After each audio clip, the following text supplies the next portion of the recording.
आज हम बात करेंगे कि हम आखिर आवरण में फंस क्यों जाते हैं। मैं जब से समझने लायक हुआ, कभी कोई योग्यता को लेकर किसी को इज्जत देता है, मतलब भावनाओं को समझने वाली बहुत कम संख्या है।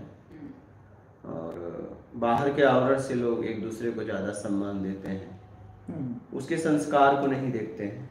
ठीक है, संस्कारहीन व्यक्ति है, अगर वो पैसे से आवरण से मजबूत है तो उसे इज्जत देते हैं, और संस्कारी व्यक्ति है, पैसे से कमजोर है और आवरण से कमजोर है तो उसे, चरित्रहीन को इज्जत देंगे, पैसे से मजबूत है, आवरण से मजबूत है और चरित्रवान है तो उसे इज्जत नहीं देंगे, आवरण से कमजोर है। आखिर हम आवरण में फंस क्यों जाते हैं? मैंने भी लोगों को बहुत आवरण से निकालने का प्रयास किया, क्योंकि मैं जब से काम कर रहा हूँ मैं कई कपड़े बदले, और मैं कपड़े बदलता हूँ, जब देखता हूँ कि लोग मेरे कपड़े से बच जाते हैं मैं कपड़े बदल देता हूँ। कभी मैं गेरुआ पहना तो कभी मैं टी शर्ट ट्राउजर पहना, कभी शर्ट ट्राउजर पहना, कभी कुर्ता पैजामा पहना। लेकिन मैं देखा कि जब जब कपड़े बदला तो पीछे वाले का कहना था कि ये देखो कपड़े बदल दिए। तो मैं तो यही कह रहा हूँ कि आवरण में क्यों फंसते हो। अभी देखिए, पहले मैं कुर्ता पैजामा पहनता था तो लोग बोले कि आप ये कपड़ा, कुछ अच्छे कपड़े पहनिए। जब मैं फटा पहनता था, जब मैंने उस कपड़े को बदला तो बोले वही कपड़े ठीक थे, ये क्या कपड़ा बदल दिए। मतलब आप देखिए कि आवरण में फंस गए। आवरण में आखिर फंसता कौन है ये समझना है। आवरण में फंसते हैं वो लोग फंसते हैं जो लोग मूल के लिए नहीं निकले हैं। अगर अपने काम के लिए निकले हैं तो उनसे मतलब ही नहीं तुम क्या पहनते हो, क्या खाते हो, क्या पीते हो, जाते हो कहाँ बैठते हो, तुम्हारे जीवन से मतलब ही नहीं। वो अपनी मूल की बात करेंगे और लेके चला जाएगा। क्या अपनी मूल की बात। हाँ, क्योंकि आपके पास कुछ काम को लेके आए हैं, आपके पास आपको आपके लिए नहीं आए हैं, तो अपनी काम की बात करेंगे चले जाएंगे। आप क्या पहनते हो, क्या खाते हो, उनसे मतलब नहीं है। तो मैंने लोगों को आवरण से निकालने का बहुत प्रयास किया, यार आवरण से निकलो। और इसके लिए मैंने कई तरह के आवरण बदले, लेकिन जब जब मैंने देखा कि आवरण बदलता है तब तब मैं देखता हूँ कुछ लोग आवरण को पकड़ ही लेते हैं। अभी देखो इस कपड़े पे भी चर्चा चल रही है, कमेंट में भी, लोग भी, कि आप वही कपड़े में अच्छे लगते थे। अरे हम, ये तो मैं तय करूंगा ना मैं किस कपड़े में अच्छा लग रहा हूँ, ये आप तय करोगे? आप तय करेंगे, मैं तय करूंगा ना। आप कैसे तय करोगे कि मैं किस कपड़े में अच्छा लग रहा हूँ, किस कपड़े में बुरा लग रहा हूँ, किस कपड़े में आपको सुविधा है, किसमें असुविधा है? ये तो मैं तय करूंगा। और मैं तो कह रहा हूं ना, आवरण मत देखो। लेकिन अब आप मेरे पिछले फटे हुए कपड़े पे आवरण पे पकड़ लिए। मैं यही कहना चाहता हूं भाई, आवरण से मुक्त हो जाओ, आवरण से मुक्त हो जाओ। आखिर आप आवरण से क्यों नहीं मुक्त हो रहे? इसलिए कि आप किसी आवरण को पकड़ लेते हो, आप मूल की बात ही नहीं करते, जिसके लिए गए वो बात ही नहीं करते। अगर वो बात करते तो कभी आवरण पे नहीं फंसते। मूल पे न बात करने वाला व्यक्ति आवरण में फंस जाता है। हाँ, वो झूठी वाहवाही करेगा कुछ लालच में।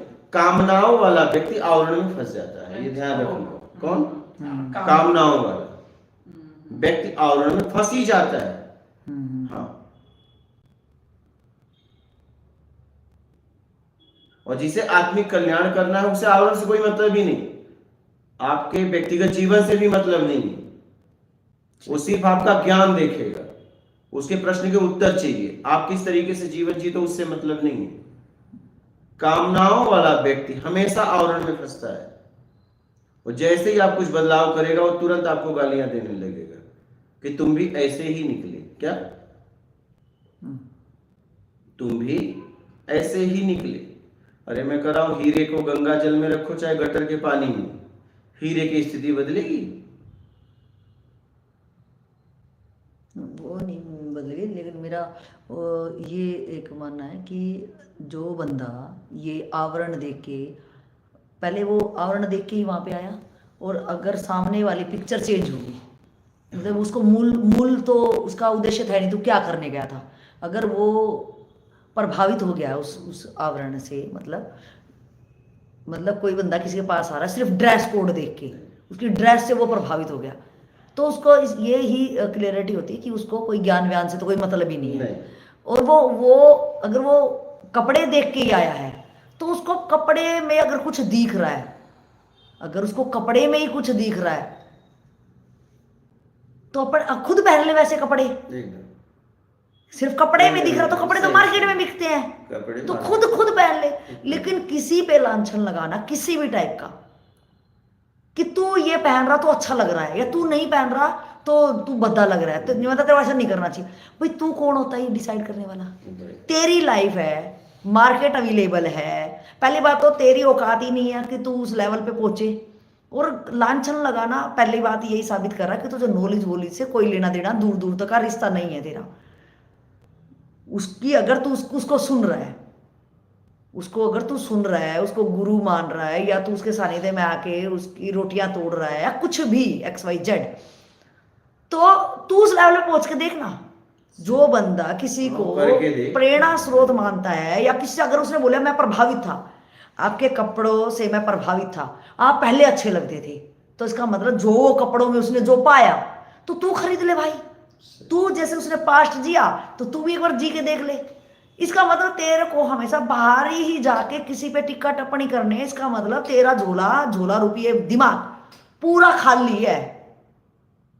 अगर उसमें कोई वजन की खास चीज होती तो तेरे पास अपना भी काम होता, और तू उसको भरने के लिए शायद दूसरी जगह से वो करता हो। तेरे पास ये नकारात्मक, ये टिक्का टिप्पणी, ये कहना कि तू क्या कर रहा है, या तू पहले अच्छा लगता था, तूने पहले कब आके मुझे, अगर तू मैं पहले ही अच्छा लग रहा था, अगर मुझे तुझे उत्साहित ही करना था, या तू मेरे से कुछ पा रहा था, या तुझे मेरी ड्रेस ही पसंद आ रही थी, तो तू पहले क्यों नहीं आया? काश तू आ जाता और तू बोलता यार तू कितना प्यारा लग रहा है इस ड्रेस में, जब भी तू नहीं आया। और इधर मैं दूसरा रूप लिया, क्योंकि मेरी जिंदगी थी, मैंने वो वहां तक काम किया। अब मेरी जिंदगी है तो मैं ये वाला काम कर रहा हूं। ना तो तू मेरी जिंदगी में पहले था, और ना तू पहले जुड़ने वाला है, तू उस लायक भी नहीं है। तो तुझे अगर तू काश उस टाइम पे भी मेरे को समझ आता, और अब मैं तेरे कहने से क्या, तेरे को क्या लग रहा है तेरे कहने से मेरे को कोई असर पड़ेगा? तो ये तो अगर कोई ये बोलेगा कि तो फिर तुम बोल क्यों रहे हो इस बारे में, तो बोला सिर्फ इसलिए जा रहा है कि काश उसको ये समझ में आ जाए, काश उसको कोई बीज रूपी कोई भी ज्ञान उसके हृदय पे पड़े और वो इन चीजों से उभरे। अदरवाइज वो जिंदगी ऐसे ही काट देगा कि ये तूने अच्छा नहीं करा, ये उसने नहीं अच्छा करा, वो अपनी जिंदगी इस तरफ से लुटा देते हैं।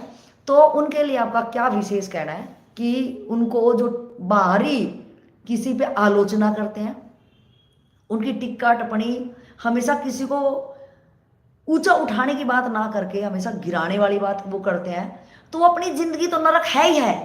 अगर वो खुद की भी जिंदगियां देखे तो टोटल नरक है, टोटल इतनी बदबू रूपी में वो जी रहे हैं। तो उनको कोई स्पेशल ऐसा संदेश या कुछ आपकी तरफ से कृपा बरसे, या आपको कोई आशीर्वाद बरसे कि उधर से उनको कुछ हो। अदरवाइज तो उनका अपना लेवल अगर वो अपनी लाइफ में देखे, उनका कोई भी लेवल नहीं है, क्योंकि उनकी मानसिकता इस टाइप की है। तो कुछ ऐसा आपका संदेश जाए उनको, और वो मौके पे अगर किसी की चीज कोई पसंद आ रही है तो वो जाके उसी टाइम पे बोल दे तो अच्छा है, ताकि वो उत्साहित होगा तो शायद वो बेटर रिजल्ट और ज्यादा लेके पाएगा, चेंज में ना वो ध्यान दे। तो आपका कोई स्पेशल संदेश उन लोगों के लिए? मैं ये कहना चाहूँगा कि जिज्ञासुओं के लिए भी और विरोधियों के लिए भी, क्योंकि मैं मालूम है, मुझे पहले से मालूम है कि इस समाज में 3 तरह के लोग होते हैं, ठीक है। गुण भी 3 हैं, रजोगुण, तमोगुण, सतोगुण, सात्विक प्रवृत्ति, तामसिक प्रवृत्ति, राजसिक प्रवृत्ति। जब भी आप कुछ काम करोगे तो आपका विरोध होना ही होना है। सही। देखना यह है कि आप क्या काम करते हो, आप अपने आप को जवाब देना है, ठीक है। तो मैं ये कहना चाहता हूँ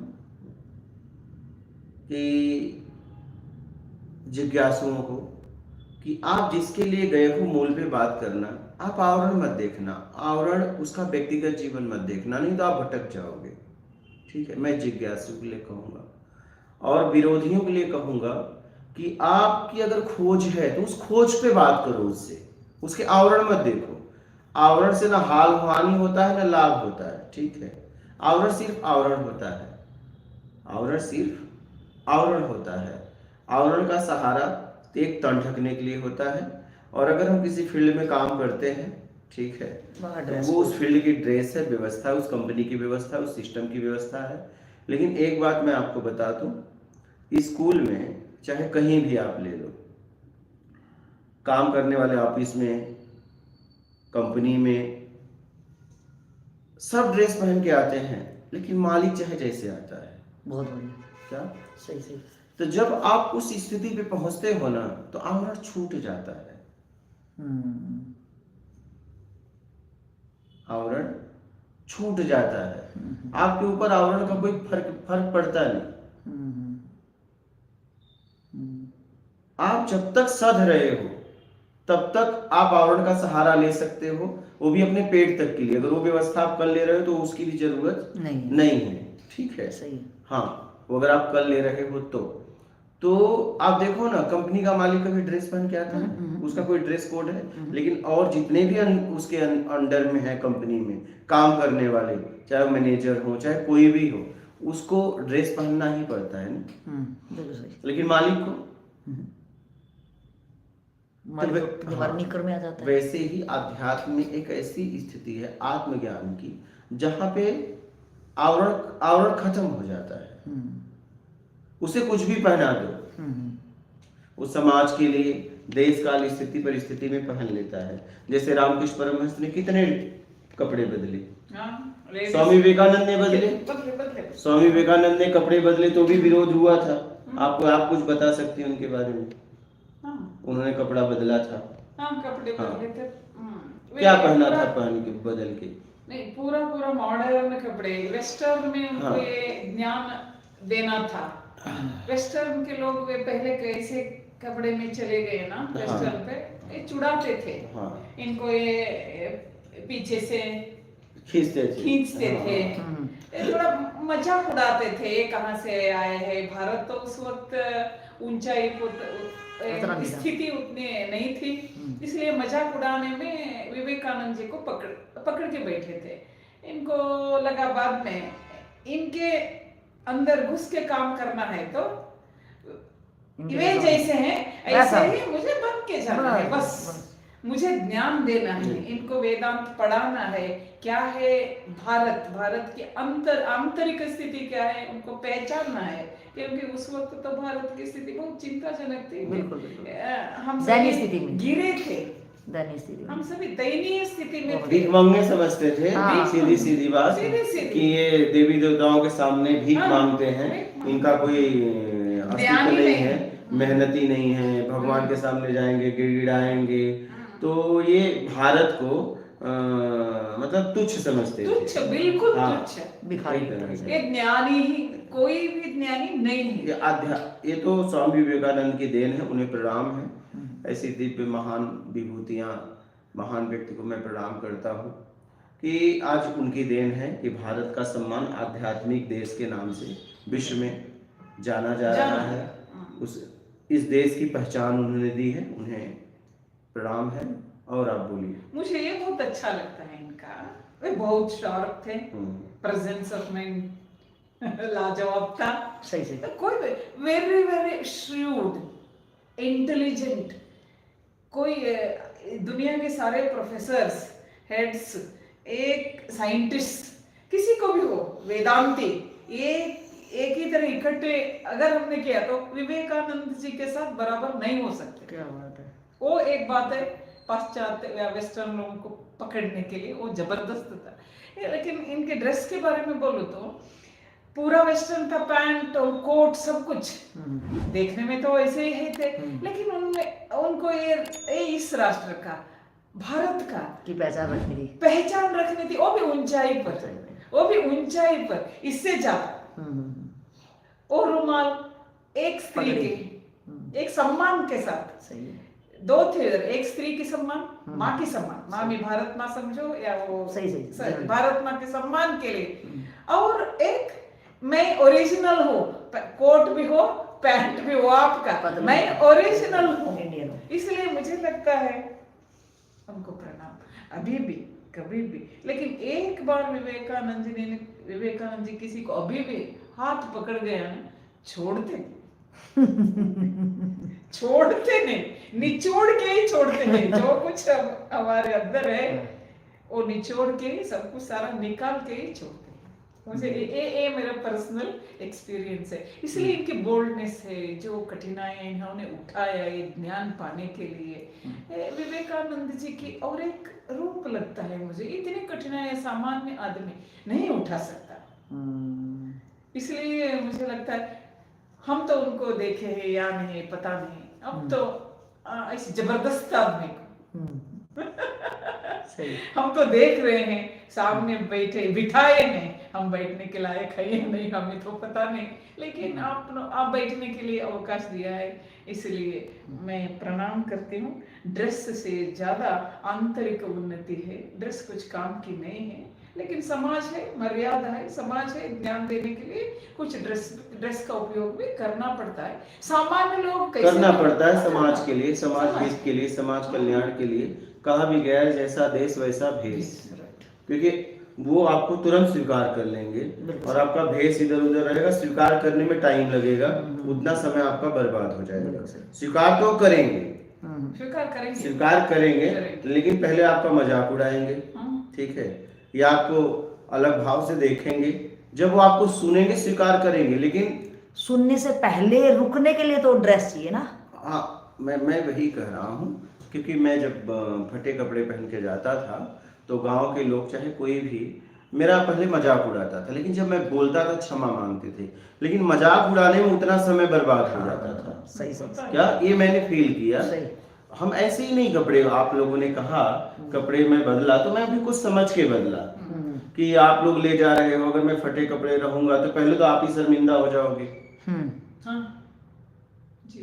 तो मेरी वजह से मैं आपके कुछ ही क्षण के लिए, कुछ ही पल के लिए शर्मिंदगी का कारण न बनूं, समझ रहे हो, क्योंकि आप लेके जा रहे हो। जब मैं अकेला घूमता था तो मेरे साथ कोई नहीं था, तो चाहे मान हो चाहे अपमान हो, मेरा होता तो मुझे कोई फर्क नहीं पड़ता था। लेकिन अगर मुझे कोई लेके जा रहा है, ठीक है, कि चलो भाई आपको इतना बुद्धि सद्बुद्धि मिली कि चलो आप ज्ञान का प्रचार करवाने में सहयोग करो, तो और आपने कहा, तो कहीं न कहीं मुझे ठीक लगा कि अगर मैं आप लोगों के साथ जा रहा हूँ तो मेरी वजह से मैं कारण ना बनूं, कुछ चाहे कुछ ही पल के लिए, कुछ ही क्षण के लिए, कि मेरी वजह से आप लोगों का मजाक उड़ाया जाए, आप जहां लेके जा रहे हैं उसका भी उड़ाया जाए। बाद में लोग समझेंगे, लेकिन उतना समय के लिए शर्मिंदगी महसूस तो करनी पड़ेगी, उतने देर के लिए। बाकी तो मैं जहां भी बोलो बोल दूं, उसके बाद थोड़ी ना कोई खड़ा होगा, क्या बोलने के बाद। लेकिन जब तक मैं नहीं बोलूंगा तब तक वो आपको शर्मिंदगी रहनी पड़ेगी, क्योंकि मैंने फील किया है, मैं फील किया हूं उसे, उतनी देर के लिए तो लगी। तो आप लोगों ने कहा कि कपड़े बदल लो, तो मैं बदल लिया, क्योंकि मैं भी कुछ समझ के बदला, ऐसे ही नहीं बदला। मुझे लगा कि जब मैं बदल के ये कार्य करूंगा तो और कार्य करने में आप लोगों को और आसानी होगी और मुझे भी होगी, और अच्छे तरीके से लोग लाभ लेंगे। नहीं तो उतना समय बर्बाद उनको संशय में हो जाता, कहां से लाए, कहां से उठा के लाए, क्योंकि ऐसा मेरे साथ हुआ है। इनको कहां पकड़ के लाए। एक जगह हम बैरागी और वो टीचर, ठीक है, एक गुजरात में आश्रम में पहुंचे, उनके परिचय वाले कोई थे साधु, तो उन्होंने कहा कि ये दोनों को पकड़ के कहां से लाए हो, एकदम फटे हुए चिथड़े कपड़े। तो उन्होंने कहा, वो अपने आप को आध्यात्मिक कहते हैं, गुरु पद पे भी बैठे हैं। तो ऐसा हुआ कि उन्होंने कहा कि ये भी आध्यात्मिक है, लेकिन उनको भरोसा नहीं हुआ। तन पे चिथड़े फटे कपड़े, एकदम कई चपटियां लगी हुई हैं, क्या आध्यात्मिक, बड़े बड़े बाल, क्या आध्यात्मिक। रात को बोले वहां वो शिष्यों को कुछ बोल रहे हैं, ठीक है, हम कहे चलो, पहले बोले चलोगे आप? बोला मुझे तो इसकी जरूरत है नहीं, क्योंकि मैं सीखने वाली स्थिति से मुक्त होकर सिखाने वाले में पहुंच गया हूं, तो मैं जाके क्या करूंगा, और जाने दो। बोले हाँ चलिए, अगर मुझसे कोई रिपीट करता है मैं उसकी बात जल्दी टालता नहीं हूँ, चलो चलते थे। गए, सुनने लगे।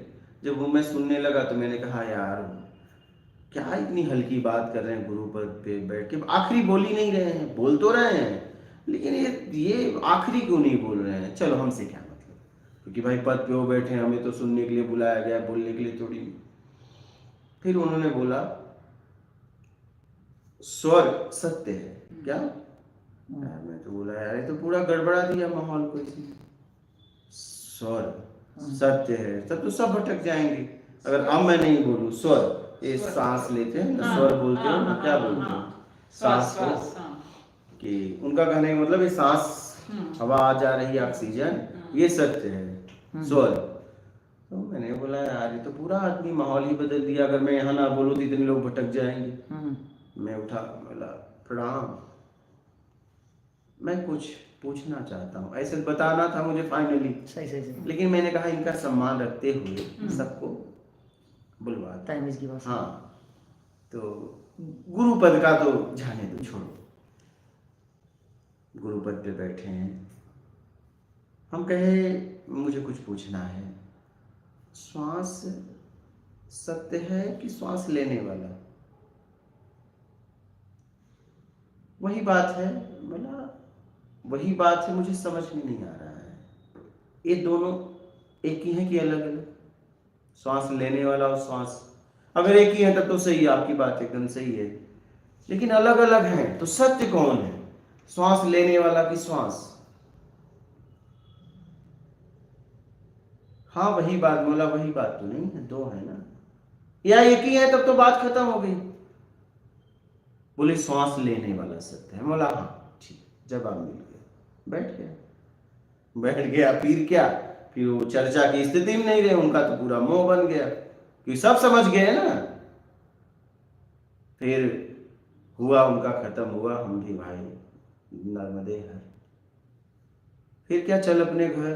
फिर हुआ कि सुबह उन्होंने बोला टीचर की सुबह सत्संग होगा, बोले हाँ होगा। सुबह हुई, हमसे इंतजार कर रहे थे कि आज कोई चर्चा करेगा सत्संग की। हम बड़े खुश रहते थे, मतलब हमें नींद नहीं आती थी, मैं खोजता था कोई मिल जाए, नींद नहीं आती थी, मैं सोता नहीं था। अरे मैं आपको बता दूं, शाम को सत्संग करता था, सुबह हो जाती थी भोर, इतना पागल हो गया था मैं, खोजता था। फिर इसके बाद ऐसे कुटिया में नहीं देखे, मैं 18-20 घंटे काम करता था, कोई मुझे सुने, मुझे क्योंकि आप लोगों को पता चले या ना चले, मुझे पता है मुझे क्या मिला है, क्योंकि मैं पागल था इसके लिए, प्राण तक दे सकता था इसको पाने के लिए। आज ये मेरे काम का नहीं है, लेकिन आप लोगों के बहुत काम का है, समाज के। मेरे काम का तो है ही नहीं है, क्या नहीं, मेरे काम का है ही नहीं, आपके काम का है, इसलिए मैं इतनी मेहनत कर रहा हूं। और इससे मुझे कुछ नहीं मिलेगा, क्योंकि पाप पुण्य सत्कर्म ईमानदारी बेईमानी राग द्वेष मोहाशक्ति इच्छा अपेक्षा मेरा कर्ता से मैं मुक्त हो गया। मुझे इससे लाभ भी न लाभ है ना हानि, मुझे इससे कोई मतलब भी नहीं है। ऐसा भी नहीं कि कर रहा हूं तो मुझे कुछ इससे मिलेगा, मेरी स्थिति बदले, ऐसा कुछ नहीं है। मैं चाहे करूं या ना करूं, मैं अपने आनंद में हूं। लेकिन मुझे लगा कि मैंने बहुत तड़पा, बहुत बहुत भागा, बहुत इसके लिए गालियां सुना, बहुत अपमान सा, काश आप लोग ले लेते और अपना कल्याण कर लेते। क्या करूंगा, ये नहीं दूंगा तो मेरे साथ चला जाएगा, तो क्या मतलब है, और मेरे काम का भी नहीं है। इसलिए मैं रात दिन इतनी मेहनत करता था। अब लोग समझे चाहे ना समझे। फिर इसके बाद सुबह हुई, क्या हुआ, सत्संग हुआ, मैं बड़ा खुश था। पता चला कि हे भैया ठीक है, आ रहे हैं, पूछ के आए, पता चला कि वो बोल दो बीमार है। ठीक है भैया, बीमार हो गए रात भर में बीमार हो गए। और फिर हम सुबह हम लोग कहे नर्मदे घर, चल अपने घर निकल गए। तो मैं ये कहना चाहता हूँ, आवरण में मत फंसो, मूल पे बात करो, मूल पे बात करो। जिसके लिए आप जिसके पास गए हो वो बातें रखो, उसका व्यक्तिगत जीवन है, कैसे जिएगा, उसके कर्म का परिणाम वो भरेगा, बात खत्म। मैं जितने जिज्ञासु हैं उन्हें बता रहा हूं, आप लोगों के भी बता रहा हूं, कभी भी आवरण के चक्कर में मत पड़ना। आप मूल अपनी बात करना कि मेरा कल्याण कैसे हो, बस। और प्रश्न के उत्तर से मुझे पता है कि मुझसे उसकी ऊंची स्थिति है, बस बात खत्म। मुझे आत्मज्ञानी ब्रह्मज्ञानी से क्या मतलब है। मैं कह रहा हूं कि 1 करोड़पति आदमी है, उसने लाखों को भोजन कराया, मैं पहुंचा, मुझे नहीं कराया, लेकिन बगल में एक झोपड़ी में बैठा हुआ आदमी मुझे भोजन भी कराया, सोने के लिए जगह भी दी, वस्त्र भी दिया, और सुबह उठ के मैं बोल रहा हूँ कि यार वो कितना बड़ा आदमी है, कितना अच्छा है, तो मेरे समझ से वो आदमी फिर आपको भगा ही देगा कि यार रात हमारे पास तुमने गुजारी, आश्रय मैंने दिया। अब ये भी इतना होने के बाद भी तो वहीं अटका है, जो तुझे पूछ भी नहीं रहा, उसको पता भी नहीं तू कोई चीज भी तेरी है। औकात, तुझे खड़ा भी नहीं किया, सही। तुझे खड़ा भी नहीं किया, तो मेरे पास भी लोग आते हैं, उन्होंने अच्छा बोला, अरे उन्होंने अच्छा बोला तो मेरे पास क्यों आया? नाइस, बराबर। जब उन्होंने बोल ही दिया था तो तुम्हें मेरे पास आने की क्या जरूरत है? क्या जरूरत है? नहीं है, क्यों? ये बताने के लिए यहाँ पे आया क्या? हाँ, नहीं आप बताओ कि जब उन्होंने सब बोल ही दिया, तुम्हें समझ में भी आ गया, वही कल्याण कर ले, तो यार उन्हीं के द्वारा कल्याण कर लो। तुम्हें कल्याण करना है, टाइम पास करना है, समय बर्बाद कर रहे हो अपना भी, सामने वाले का भी। आप जहां पे गए हो वहां क्या सीखते हो, सीखने की बात करो। क्या सीख क्या है, उसे क्या बताने की जरूरत है? उसका समय बर्बाद कर रहे हो, क्या करेगा लेके वो? क्या करेंगे उसको, चाहिए क्या है वो? आप यहां तक आए तो ये आपने बता दिया कि आपका पीछे कुछ हुआ नहीं, आपका आना ही बता रहा है। अब यहाँ ज्यादा मत भौंको, चुप हो जाओ। क्या? चुप हो जाओ, और जिसके लिए आए हो उस पे काम करो। तुम्हारा या आना ही, कहीं भी तुम जा रहे हो, तुम्हारा जाना ही आना ही बता रहा है कि तुम्हें पीछे नहीं मिल पाया है, नहीं तुम जाते ही नहीं। सही, बिल्कुल सही। और शायद वहां पे भी ये बता रहे होंगे, वहां और किसी के बारे में बता रहे होंगे, यहाँ तो फिर से ज्यादा इनका तो बिजनेस ही इस टाइप का है। तो मैं यही कह रहा हूँ कि आवरण को मत देखो। मैंने खूब आवरण बदले, ये पहला आवरण थोड़ी ना है। मैं कितने आवरण बदला, क्योंकि मेरे लिए कोई बहुत बड़ी बात नहीं है, बस समाज कैसे लाभ ले ले, बस बात खत्म। मुझे लगता है सरल से हम समाज में इधर उधर घूम सकते हैं। कपड़े अगर सुविधा वही कपड़े सुविधा दे सकते हैं तो आराम से हम इधर उधर घूम सकते हैं। बस अब अकेले थे, अब परिस्थिति बदल गई है ना, इसलिए मुझे लगता है हम कपड़े बदल सकते हैं। सारी दुनिया अपनी अपनी मर्जी से कपड़े पहनते हैं, तो इन लोगों को क्या प्रॉब्लम है? जाने दो, इनको क्यों देखते हैं ऐसे रो ऐसे? ये रुक भी कहा रहे हैं, ये तो तुम तो अपना मुंह खराब कर रहे हो और अपना अस्तर गिरा रहे हो। ये रुक थोड़ी रहे हैं। क्या मुझे कोई बोल रहा है मैं रुक रहा हूँ क्या? फिर प्रयास क्यों करें? मैं तो इसलिए आपको बोल रहा हूँ, कम से कम अपना अस्तर तो मत गिराओ यार। तुम्हारे कहने से रुक भी नहीं रहा है सामने वाला, और तुम्हारी उसके जीवन में कोई वैल्यू ही नहीं है, तुम्हारी औकात ही नहीं है, वो रुक भी नहीं रहा है, तो तुम्हारे चिल्लाने से क्या होगा? वे रुकेंगे नहीं, वे क्या रुकेंगे? हमसे क्या लेन देन है उनका रुकने के लिए? तो मेरा कहना है कि आवरण पे ध्यान मत दो। अच्छा, मूल जिसके लिए गए हो अच्छा, उसकी बात करो। हाँ, जब आवरण की जैसी जरूरत थी, मुझे फटा की जरूरत थी, तो मैंने फटा पहना, क्योंकि मुझे अपने स्तर को भी जांचना था, समाज को भी जांचना था, और तब मैं अकेला चलता था। क्या? अकेला चलता था। मैं जाता था, लोग मेरे पास आते थे, मिल जाते थे, ठीक है, कोई फर्क नहीं पड़ता था। मुझे कोई ले जा रहा है तो मेरे वजह से उसको शर्मिंदगी ना झेलनी पड़े, बस बात खत्म। ठीक है, और कोई प्रश्न नहीं? आपके फ्लेक्सिबिलिटी को प्रणाम। इतना फ्लेक्सिबल है, जस्ट लाइक इलास्टिक। ये समझ अपने लोगों के लिए बहुत अच्छा लगता है, क्योंकि घरों में एक प्रॉब्लम है, एक फ्लेक्सिबल रहता और एक फ्लेक्सिबल भी नहीं रहता, लेकिन आप फ्लेक्सिबल है। इस फ्लेक्सिबिलिटी को हमें प्रणाम नहीं करना पड़ता है, ये सोच समझ के आप करते हैं दूसरों के लिए, वो भी आपके लिए नहीं है। यही मुझे बहुत अच्छा लगता है। धन्यवाद आपको। मेरा जीवन, मेरे पास इतना कुछ है, समाज के लोगों के लिए समर्पित है, चाहे धन हो, चाहे शरीर का बल हो, और चाहे मेरी समझ हो, ज्ञान हो। अब जिसको इसका लाभ लेना है ले ले, नहीं लेना ले, हम क्या कर सकते हैं, बात खत्म। ठीक है, नदी बह रही है, पानी पीना हो पी लो, नहाना है नहा लो, नहीं पियोगे तो भी बहेगी। तुम्हारे नहाने पीने से ऐसा नहीं है कि वो बहना छोड़ देगी, बिल्कुल सही। वो बह रही है, वो प्राकृतिक बह रही है। ठीक है, वो आप उसका उपयोग करो चाहे ना करो, उससे कोई फर्क नहीं है, जैसा करोगे वैसा आपको परिणाम मिलेगा। हम्म, और कोई प्रश्न है? नहीं। ठीक है।